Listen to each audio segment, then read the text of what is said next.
नाज़रीन, ईरान की जानब से इजरायली हमलों के लिए भरपूर तैयारी की जा रही है और ताज़ा तरीन इंटेलिजेंस रिपोर्ट के मुताबिक कम से कम 2000 के करीब मिसाइल्स हैं जो इमीडिएटली इजरायली हमले के जवाब में इजराइल पर जो है वो फायर किए जा सकते हैं।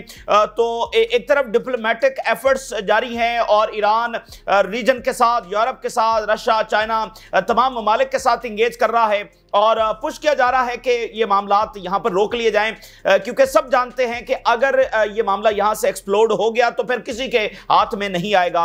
लेकिन यहाँ पर नेतन्याहू मौजूद है और हम जानते हैं कि पिछली 2-3 दहाइयों से ईरान जंग की कोशिश की जा रही है, तो इसलिए ईरान मिलिटरीली भी तैयारी कर रहा है, जिसमें अब सबसे बड़ी खबर यह है कि 2000 के करीब मिसाइल जो हैं वो इस वक्त डिप्लॉय किए जा चुके हैं, क्योंकि ईरान पर हमले शुरू हो चुके हैं। जो पोर्ट के ऊपर हमला हुआ है उसके अब बहुत सारी ऐसी चीजें सामने आ रही हैं जो इस बात को एस्टैब्लिश कर रही हैं कि इसके पीछे इजराइल हो सकता है। फिर जो ड्रोन फैक्ट्री के ऊपर अटैक हो गया है, ये तो बिल्कुल एक अटैक है जो करवाया गया है, जो कोई हादसा नहीं था, और न्यूक्लियर साइट्स के करीब ये अटैक किया गया। तो ये प्रोवोकेटिव मेजर्स लिए जा रहे हैं और बाकायदा ईरान पर हमले किसी और अंदाज के अंदर शुरू हो चुके हैं। इस अंदाज में नहीं कि इजरायली को एयरक्राफ्ट जाकर अटैक कर रहे हैं, बल्कि ऑन ग्राउंड जो उनका नेटवर्क है वो अटैक्स कर रहा है और ईरान का जो ऑन ग्राउंड नेटवर्क है इजराइल में वो भी मुतहरिक है और वो भी कार्रवाइयां शुरू कर चुका है। इसी दरमियान ईरान के जो फॉरेन मिनिस्टर हैं, सऊदी अरेबिया के साथ बड़ी अहम तरीन कॉल पर बात हुई है और ग्लोबल मोबिलाइजेशन के हवाले से बातचीत की गई है। इजराइल को कन्फ्रंट करने के लिए ग्लोबल मोबिलाइजेशन और तमाम इस्लामी दुनिया को मुतहद करने के हवाले से यहां पर बातचीत हुई है, ये भी आपके सामने रखेंगे। और भरपूर एक साइबर वॉरफेयर भी जारी है जिसमें ईरान और इजराइल और उधर यूरोप के अंदर स्पेन पर अटैक हुआ, पुर्तगाल के ऊपर अटैक हुआ, अभी खबर सामने आ रही है कि फ्रांस के ऊपर लार्ज स्केल जो है वो अटैक हुआ है और कतर और बरतानिया की जानिब से एक ज्वाइंट स्टेटमेंट आई है जिसमें फलस्तीनी रियासत बनाने के हवाले से इत्तफाक किया गया है। यानी बरतानिया और कतर की पहली इस नौयत की ज्वाइंट स्टेटमेंट है जिसमें यह कहा गया है कि मिडल ईस्ट का जो द ओनली सोल्यूशन है वो फलस्तीनी रियासत है। तो ये बात बहरहाल दुनिया को समझ आ रही है और रशिया ने जो बयान जारी किया है उनके मुताबिक वेस्ट जो है वो यूक्रेन की जंगबंदी कबूल करने के लिए तैयार नहीं है और वेस्ट की पॉलिसीज अल्टीमेटली हमें न्यूक्लियर क्राइसिस की तरफ लेकर जा रही हैं, न्यूक्लियर वॉर की तरफ लेकर जा रही हैं, क्योंकि वेस्ट जो है यानी यूरोप वो यूक्रेन में जंगबंदी और शिकस्त जो है वो तस्लीम करने के लिए तैयार नहीं है। और इस वक्त ये फैसला हो चुका है कि फ्रांस, बरतानिया सारे अपने मिलिट्री कमांडर जो है वो भेज रहे हैं यूक्रेन में, असलहा दिया जा रहा है, सारी तैयारियां की जा रही हैं। तो रशिया कह रहा है कि फिर अल्टीमेटली मामला जो है वो न्यूक्लियर क्राइसिस की तरफ चले जाएंगे। तो ये तमाम सूरत हाल आपके सामने रखेंगे। आगाज नाज़रीन इस वक्त हम ईरान से करते हैं। मिडल ईस्ट जो है वो मुसलसल on the brink of war खड़ा हुआ है। मिडल ईस्ट के दो ही मुस्तकबिल हैं, दो ही रास्ते हैं। या तो ये चीज प्रिवेल कर जाएगी कि गजा में सीजफायर हो जाएगा, ईरान अमेरिका के टॉक्स कामयाब हो जाएंगी और उसके बाद फलस्तीनी रियासत और गजा की रिकंस्ट्रक्शन, इसके तरफ मामला जो है वो चल पड़ेगा। एक तो ये रास्ता है। अगर ये रास्ता इख्तियार नहीं किया जाता तो फिर ये बात बिल्कुल वाज़ेह है कि फिर रीजनल वॉर होगी। यानी इसमें यह नहीं होगा कि यह मामला इसी तरह चलता रहेगा। फिर यह वाज़ेह है अगर ईरान अमेरिका की टॉक्स कामयाब नहीं होती, अगर गजा के अंदर फिलफौर सीजफायर आने वाले दिनों के अंदर कामयाब नहीं होता, तो फिर एक रीजनल वॉर की तरफ जो है वो मामला चला जाएगा। ऑलरेडी आप देखिए कि इजराइल ने अब अरबों को भी धमकियां लगाना शुरू कर दी और आप देखिए दो बड़े वाकयात, ईरान पर हमला और सीरिया में अचानक जो डिस्टेबलाइजिंग एक्टिविटी शुरू हो गई है। द्रूज ने हमले जो है वो सीरियन फोर्सेस के ऊपर शुरू कर दिए हैं और पीछे से इजराइल मुकम्मल पुश्त बुनाई कर रहा है, असलहा दे रहा है। द्रूज के पास असलहा कहां से आ रहा है? और द्रूज बाकायदा ये अनाउंस कर चुके हैं कि सीरियन गवर्नमेंट को हम नहीं मानते हैं और अब उन्होंने अचानक हमला भी कर दिया है। अच्छा, अब नाज़रीन जो एक बड़ी रिपोर्ट सामने आ रही है और खुद इजरायली मीडिया इसको कंफर्म कर रहा है, Iran owns 2000 ballistic missiles capable of reaching Israel. 2000 missile ऐसे हैं बैलिस्टिक जो अटैक कर सकते हैं और इमीडिएटली यानी कि वो इजराइल को निशाना बना सकते हैं। देखिए, ईरान के पास वो एयरक्राफ्ट्स नहीं है, वो फाइटर जेट्स नहीं है जो फ्लाई करेंगे और इजराइल पर जाकर एयर स्ट्राइक्स करेंगे। तो ईरान की जो इकलौती पार है वो यही है कि वो मिसाइल अटैक करेंगे, ड्रोन फायर करेंगे और इसके साथ हूतीज हमला करेंगे, इसके साथ हिजबुल्लाह करेगी, इसके साथ इराक करेगा। इराक से भी ये स्टेटमेंट आ चुकी है। तो इजराइल से एयर स्ट्राइक्स होंगी और ईरान से ये अटैक है। तो अब अंदाजा करें कि 2000 अगर मिसाइल फायर होते हैं, जो कि जारी बात है कि उसको 2-3 दिन के अंदर ये फायर होंगे, अगर कॉन्टिन्यूसली ये फायरिंग जारी रहती है, तो उसके बाद ये वाज़ेह है कि इजराइल का जो एयर डिफेंस है वो इनको रोक नहीं सकता है। तो उसका फिर नतीजा क्या निकलेगा?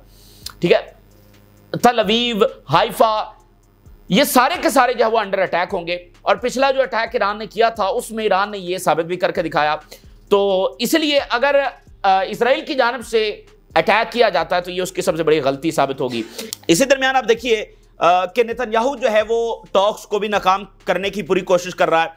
Netanyahu push for military option as talks continue while the Israeli military has increased its operations readiness to target Iran nuclear programme. Israeli media के रिपोर्ट के मुताबिक इजराइल जो है वो ईरान की न्यूक्लियर साइट्स के ऊपर हमला करने की तैयारी बढ़ा रहा है। In a rare public divergence from US president Netanyahu called on for a complete dismantling of Iran nuclear infrastructure rejecting any deal. Netanyahu की जानिब से वाज़ेह तौर पर कोई भी डील उसको रिजेक्ट कर दिया गया है और नेतन्याहू जो है वो पुश कर रहा है फॉर मिलिट्री एक्शन। और जो वाशिंगटन के अंदर ज़ायनिस्ट लॉबी है और जिसने ट्रंप को घेर रखा है वो भी इस वक्त मुसलसल कोशिश के अंदर है। अच्छा, शिन बेत ने एक और रिपोर्ट दी है। शिन बेत के मुताबिक ईरान की जानिब से पिछले हफ्तों में 17 स्पाइनेज ऑपरेशन किए गए हैं। 17 जो है ना उन्होंने ऐसी एक्टिविटीज की हैं कोई इंफॉर्मेशन के हवाले से, यानी स्पाइनेज ऑन ग्राउंड उनके एजेंट्स और जिस में इजरायली शामिल थे, यानी इजरायली नेशनल उनको ईरान ने हायर किया, जो कि इससे पहले कभी ऐसा होता नहीं है कि इजरायली जो है उनको कोई हायर करे। तो 17 स्पाइनेज ऑपरेशन, यानी ईरान भी किसी ना किसी सतह पर इजराइल के अंदर अपना इंटेलिजेंस नेटवर्क जो है वो बना चुका है। इसी दरमियान नाज़रीन, ईरान के फॉरेन मिनिस्टर ने सऊदी अरेबिया को कॉल की और ये जो दोस्ती है ईरान और सऊदी अरेबिया का बढ़ता हुआ कॉपरेशन है, इसकी बहुत ज्यादा तकलीफ है इजराइल को और ये दोस्ती आगे बढ़ रही है। और इसमें सबसे बड़ा किरदार जो है वो चाइना का है, क्योंकि चाइना ने ना सिर्फ ये दोस्ती करवाई है बल्कि वो मुसलसल इसमें एज अ गारंटर भी मौजूद है। तो जो भी इख्तलाफात होते हैं, जो भी तहफ़्फ़ुज़ात होते हैं, उसमें चाइना सऊदी अरेबिया और ईरान दोनों से इंगेज करता रहता है। खासकर सऊदी अरेबिया को तहफ़्फ़ुज़ात थे कि अभी ईरान को जो असलहा रशिया से आ रहा है, चाइना से आ रहा है, तो उसमें भी तो ये ताल्लुक अब आगे बढ़ रहा है। और नेतन्याहू ने जैसे खुद माना कि अरब तो हमारे खिलाफ हो गए हैं और ईरान के साथ जाकर मिल गए हैं। और बहुत बड़ा एक हिस्टोरिक डेवलपमेंट हमने जो देखी कि 97 के बाद डिफेंस मिनिस्टर सऊदी अरेबिया के वो तेहरान पहुंचे और डिफेंस में और इकोनॉमी में कॉपरेशन की जो बात की गई इन ऑल फील्ड्स के अंदर। तो Iran urge global mobilisation against Israel, global mobilisation. और the foreign minister of Iran called for collective action by the international community to rein the Zionist regime genocidal crimes. ये बात जो है वो इस वक्त की जा रही है। तो मुसलसल एक कोऑर्डिनेशन हम यहां पर देख रहे हैं। इसी दरमियान ईरानी मीडिया की एक और इंटरेस्टिंग हेडलाइन देखिए, the path to Palestine liberation from occupation begins with Mahmoud Abbas ouster. ये ईरान का मीडिया जो है हेडलाइन लगा रहा है, क्योंकि महमूद अब्बास की जो सरगर्मियां हैं वो बहुत ही शर्मनाक है। और अभी जो उसने अपना डेप्टी मुकर्रर किया है वो तो बाकायदा इजराइल का नुमाइंदा है, यानी जिसको इसने वीपी लगाया है, कल को उसने जाकर आगे प्रेसिडेंट बनना है, तो वो तो बाकायदा इजराइल का नुमाइंदा है। तो फिर अभी इसने पिछले वीक ये बयान दिया कि जो कुछ गजा में हो रहा है इसकी जिम्मेदार जो है हमास है। ये कितनी जो है स्टूपिड बात है। इवन आप देखिए कि जो यूनाइटेड नेशन के सेक्रेटरी जनरल हैं उन्होंने स्टेटमेंट जारी की थी 7 अक्टूबर जब हुआ था, तो उन्होंने जो सबसे पहले स्टेटमेंट जारी की थी उन्होंने कहा था कि ये हमले हवा के अंदर नहीं हुए, बल्कि इसके बैकग्राउंड को देखना चाहिए कि हमास इस नहज के ऊपर किस तरह पहुंची कि उन्होंने ये अटैक किया, इसका बैकग्राउंड देखना चाहिए। और तभी से वो यूनाइटेड नेशन के साथ लड़ाई जब वो इजराइल की शुरू हो गई। तो ये कहना कि ये हमास, और फिर कह रहा है कि हमास जब हथियार डाल दे, भाई हमास आज हथियार डाल दे तो 1 घंटे के अंदर इजराइल जो है वो गजा के ऊपर कब्जा कर लेगा, तो फिर कौन जाकर वहां उनसे वो छुड़वाएगा? ठीक है, तो हमास तो डिसार्म होने के लिए तैयार है, लेकिन वो कह रहे हैं कि पहले यूनाइटेड नेशन की फौज आ जाए या कोई दूसरी ऐसी गारंटी हमें मिल जाए, उसके बाद हम डिसार्म होने के लिए तैयार है। ये कहना कि पहले डिसार्म हो जाए बाद में कोई सिक्योरिटी गारंटीज होंगी, तो ये मतलब जो इजराइल दुनिया के किसी ज़ाब्ते को नहीं मान रहा, किसी इंटरनेशनल लॉ को नहीं मान रहा, किसी मुल्क के नहीं मान रहा, उसके सामने आप कहते हैं कि हथियार डाल दे, वो आपकी बात मान लेगा, वो उस माहिदे के ऊपर अमल दरामद करेगा। तो ये स्टूपिड बात। तो ईरान का मीडिया कह रहा है कि सबसे पहले इस बंदे को फारिग किया जाए। अच्छा, इसी दरमियान कतर और यूके की ज्वाइंट स्टेटमेंट आई है और ये देखिए 48 घंटों के बाद स्टेटमेंट आ रही है। मुलाकात तो 2 रोज कबल हुई थी, जो यूके के फॉरेन मिनिस्टर ओमान पहुंचे और उसके बाद कतर, लेकिन ज्वाइंट स्टेटमेंट अभी जारी हुई है। 2 स्टेटमेंट मैं आपके सामने रखता हूं, उसमें 2 हेडलाइंस देखिए। We call for an immediate return to ceasefire and the establishment of the serious political horizon for the creation of the Palestinian state. इस वक्त फलस्तीन के जो प्राइम मिनिस्टर हैं वो लंदन के अंदर मौजूद है, पिछली वीडियो में तफसील के साथ हमने बताया, और ज्वाइंट कतरी ब्रिटिश स्टेटमेंट के अंदर वो कह रहे हैं कि हमें फौरन सीज़फायर की तरफ बढ़ना चाहिए और फलस्तीनी रियासत की तरफ, क्योंकि मैंने आपको बताया कि इसके सिवा कोई दूसरा रास्ता नहीं है। दूसरा रास्ता फिर यह है कि वो रीजनल वॉर होगी और उसमें फिर सबके लिए तबाही है, किसी के लिए उसमें कोई फायदा नहीं है। हां, अगर ये तबाही सिर्फ फलस्तीनियों तक महदूद रहे तो फिर दुनिया को मसला नहीं होगा, लेकिन अब दुनिया को मसला यह है कि अब ये तबाही वहां से निकलकर बाकी दुनिया को ड्रैग ऑन करने जा रही है। तो इसलिए बाकी दुनिया को अब यह है कि अब इसको रोकना होगा, वगरना ये सब तक फैल जाएगा मामला।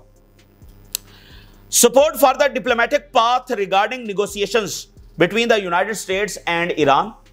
बरतानिया ने हिमायत की है कि जो ईरान और अमेरिका के दरमियान निगोशिएशंस हो रहे हैं, जो टॉक्स हो रहे हैं, हम उसकी हिमायत करते हैं।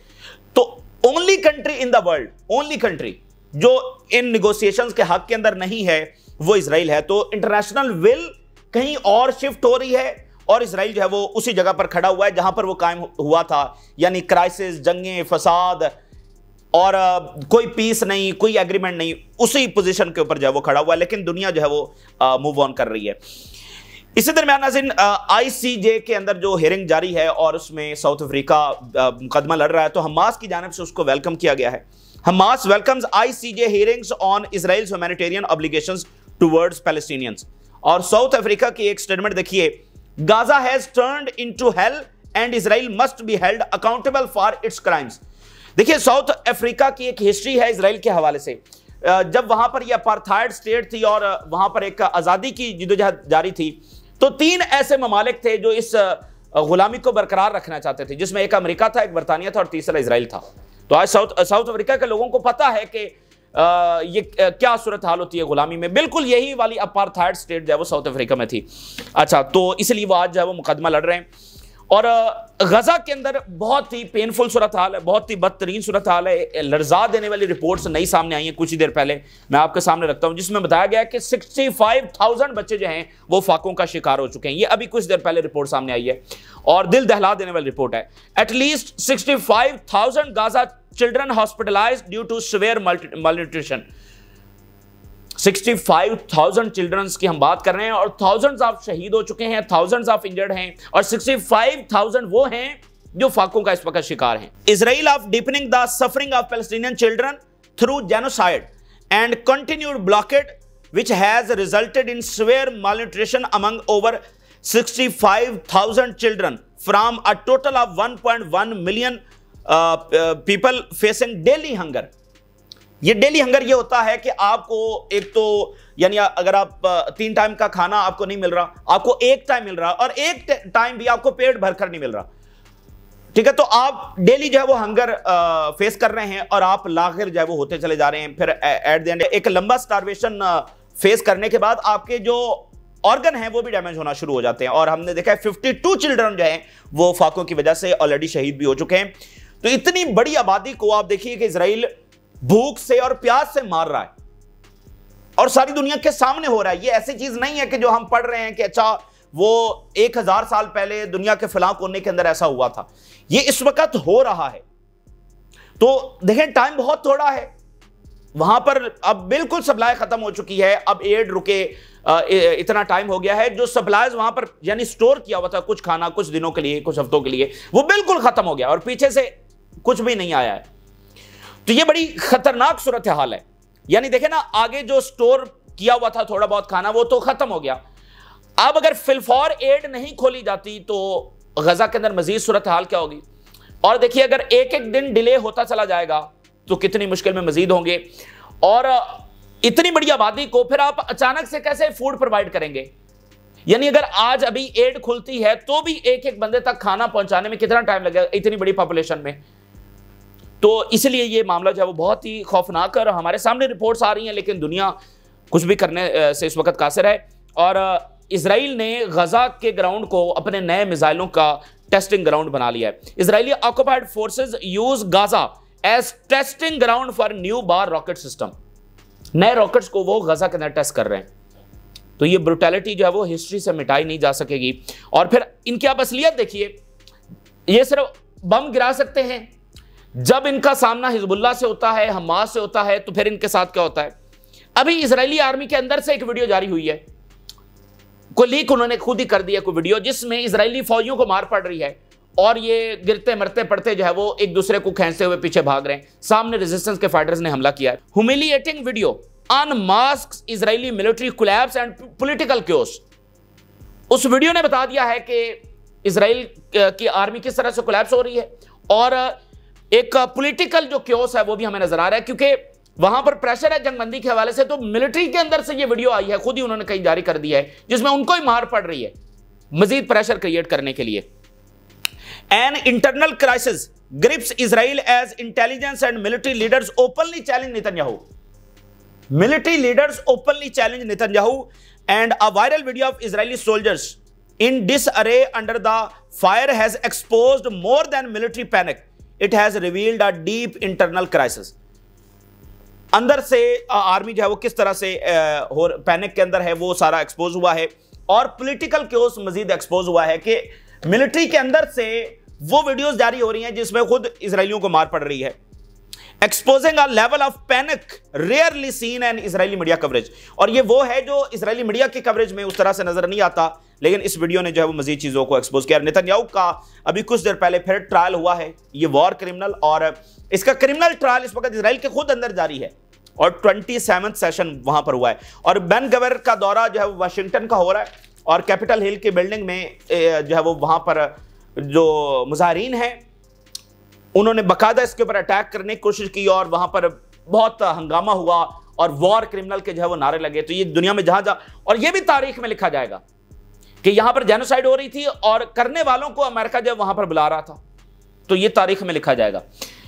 अच्छा, अब अगर हम बात करें यूक्रेन के हवाले से, तो यूक्रेन में एक तो कोशिश चल रही है सीज फायर की, ट्रंप कह रहा है सीज फायर हो जाएगा, ये वो सारी चीजें चल रही हैं। लेकिन एक बात मजीद इस्टेब्लिश होती हुई नजर आ रही है कि ये जंग हमेशा के लिए खत्म नहीं हो जाएगी, यानी ये रुक सकती है, सीज फायर लाइंस एलओसी बना दी जाएगी, लेकिन ये खत्म होने वाली नहीं है।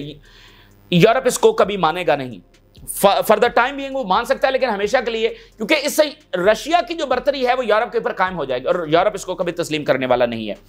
रशिया ये कह रहा है कि जो यूरोप की एक्टिविटीज हैं, जिस तरह से उन्होंने अपना डिफेंस बजट बढ़ाया है, जिस तरह से वो मिलिट्री को मोबिलाइज कर रहे हैं, जिस तरह से वो कमांडर जो है वो यूक्रेन में भेज रहे हैं, ये न्यूक्लियर वॉर की तरफ लेकर जा रहे हैं। देखिए, जब ये बड़ी ताकतें आमने सामने आएंगी और क्लैश करेंगी तो वो न्यूक्लियर वॉर होगी ना भाई, वो कन्वेंशनल वॉर नहीं होगी।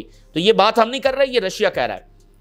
To maintain its dominance the West does not hesitate to adopt the scenarios that lead to a nuclear disaster. तो ये सारी वॉर जो है वो डोमिनेशन की है। जैसे रशिया और चाइना के फॉरेन मिनिस्टर की मुलाकात हुई तो उन्होंने कहा कि दुनिया में इस वक्त क्या जारी है, hegemony and anti hegemony struggle जारी है। तो अमेरिका क्या चाहता है, दुनिया पर अपनी हेजेमनी, इजराइल क्या चाहता है, मिडिल ईस्ट पर अपनी हेजेमनी, और यूरोप जो है वहां एक हेजेमनी चाहता है। तो हेजेमनी को ना जाने देना और अपनी शिकस्त को तस्लीम ना करना, रशिया ये कह रहा है कि ये हमें न्यूक्लियर डिजास्टर की तरफ अल्टीमेटली लेकर जा रहा है। देखिए, दरमियान में इस यूक्रेन वॉर में ऐसे सिनेरियो आए हैं कि रशिया सीरियसली कंसिडर कर रहा था न्यूक्लियर, और उसमें फिर चाइना ने इंटरवेंशन की और मामला जो है वो उस तरह से हुए। रशिया सीरियसली कंसिडर कर रहा था, ठीक है। तो जब आप एक जंग लड़ रहे होते हैं, आपके हाथ में फिर सारी चीजें नहीं होती, कभी कोई एक वाकया कुछ भी कर सकता है। आप इसमें यह भी अब रिपोर्ट में आ चुका है, खुद अमेरिका से ये रिपोर्ट जारी हुई कि प्यूटन के असैसिनेशन की कोशिश की गई। आप ये देखें, अगर प्यूटन को असैसिनेट कर दिया जाता तो इसका नतीजा जो वो आलमी जंग की सूरत में नहीं निकलना था, डेफिनेटली निकलना था। पहली आलमी जंग भी एक असैसिनेशन ही के नतीजे के अंदर शुरू हुई थी। और इस वक्त एक भरपूर साइबर वॉरफेयर भी जारी है। अभी फ्रांस के ऊपर जो है वो अटैक हुआ है। We condemn the cyber attacks launched by Russian military intelligence on French interest. तो पुर्तगाल के ऊपर हुआ और एक पूरी जो है वो पावर आउटरीच देखी गई, ट्रेन रुक गई, और अब फ्रांस के ऊपर, इससे पहले कुछ एयरपोर्ट्स के ऊपर भी हो चुका है। तो साइबर वॉरफेयर कितनी खतरनाक हो सकती है, ये पूरे मुल्क को कैसे मुतासर कर सकती है, ये चीजें जो वो अनफोल्ड हो रही हैं। अच्छा, आखिरी स्टेटमेंट आप देखिए, और इसको भी ईरान के मीडिया के जरिए आपके सामने रखते हैं। कनाडा में इलेक्शन हुए हैं और जो है वो उनके प्राइम मिनिस्टर मुंतखब हो गए हैं, और वो प्राइम मिनिस्टर जिन्होंने जेनोसाइड के खिलाफ जो है वो स्टेटमेंट दी थी, जिस पर नेतन्याहू तिल मिला उठा था और बड़ी सख्त जुबान इस्तेमाल की थी, वो इस वक्त मुंतखब हो गए हैं। और उन्होंने सारी कैंपेन जो है वो इस अंदाज में की है कि ट्रंप को कन्फ्रंट करना है। तो उनको लाया ही इसलिए गया है कि वो एक सख्त तरीन स्टांस है। ये इलेक्शन कनाडा के लिए बहुत इंपॉर्टेंट था, क्योंकि उधर से अमेरिका चाह रहा है कनाडा को एनेक्स करना, तो उनको एक ऐसी लीडरशिप की जरूरत है कि जो इस सारी सूरत हाल का सामना कर सके। और कनाडा को यूरोपीय यूनियन में शामिल करने की भी बात हो रही है। तो ईरान का मीडिया, एक हेडलाइन आखिरी, Canada should never forget US betrayal, old relations over, says new prime minister after victory. Victory के बाद उनकी पहली स्टेटमेंट क्या है कि अमेरिका ने जो हमारे साथ बिट्रेयल किया है उसको हम कभी नहीं भूलेंगे और ओल्ड रिलेशंस आर ओवर। तो यही इस वक्त किस्सा है यूरोपीय यूनियन का, ऑस्ट्रेलिया का। अब जापान के अंदर इस वक्त इतनी बड़ी मूवमेंट जारी है कि हमें जो है वो अपना रिलायंस जो है वो खत्म करना होगा यूएस के ऊपर, और यूएस फोर्सेस यहां से निकले, हम अपनी फोर्सेस डेवलप करें, अपनी जो डिफेंस कॉम्प्लेक्स है, डिफेंस इंडस्ट्री है उसको बढ़ाएं। यानी अमेरिका से अब हमें आजादी हासिल करना होगी। वर्ल्ड वॉर II से जो अमेरिकन फोर्सेस हैं वो जापान में मौजूद हैं, और सारी सिक्योरिटी, यानी जापान की अपनी फौज नहीं है उस तरह से जिस तरह कंट्री की होती है। हालांकि इतना अमीर मुल्क है, दुनिया की बहुत बड़ी इकॉनमी है, इनोवेशन का हब है, लेकिन तो जापान के अंदर बहुत बड़ी मूवमेंट जारी है। ऑस्ट्रेलिया सोच रहा है क्या करना है, साउथ कोरिया उनके ट्रस्ट को झटका लगाए, और कनाडा वो कह रहा है सवाल ही पैदा नहीं होता कि दोबारा हम ट्रस्ट करेंगे, और यूरोपीय यूनियन की भी यही सूरत हाल है। तो अमेरिकन एम्पायर कायम हुआ था, अमेरिका प्लस इट्स एलाइज, और इन्होंने दुनिया भर में रूल किया, जंगें की, रिजीम गिराई, दुनिया में बहुत तबाही लेकर आए। लेकिन अब जो है वो, चूंकि अमेरिका अपने ही इत्तेहादियों के ऊपर चढ़ दौड़ा है, अमेरिका अपने ही इत्तेहादियों के लिए सर्वाइवल का मसला बन गया है, तो इसलिए अब वो मुल्क जो है वो मूव ऑन कर रहे हैं। तो यही चीज है जो दुनिया को तब्दील कर रही है।